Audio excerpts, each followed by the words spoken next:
کے اندر جب یہ چیز آتی ہے کہ ہم یہ چیز اس لیے نہیں خرید سکتے کیونکہ ہم افورڈ نہیں کر سکتے یا ہمارے پاس پیسے نہیں ہیں، تو کیا کرے گا؟ تو وہ سب سے پہلے چھوٹی سی عمر سے یہ سیکھ جاتا ہے کہ مجھے پیسے کے پیچھے بہت بہت دوڑنا ہے، اور وہ ہر چیز جو افورڈیبل نہیں ہے اس کو خریدنا ہے۔ بلکہ آپ اپنے بچے کو یہ باور کروائیے جو چیز ہم نہیں خرید رہے وہ ہماری دراصل ضرورت ہی نہیں ہے۔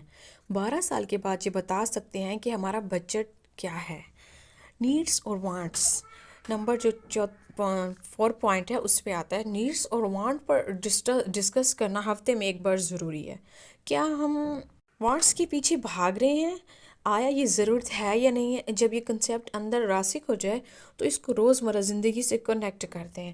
بچے کو بتائیں کیا چیز ہمارے لیے ضروری ہے، اس کو ہم نے خریدنا ہے، اور کس چیز کو ہم نے اگنور کرنا ہے۔ نمبر جو 5 ہے اس پہ ہے کہ ایک دن کے کھانے کی کاسٹ نکلوائیے بچے سے۔ بچے کو فائنینشلی رسپانسبل بنائیں، لالچ پیدا کیے بغیر۔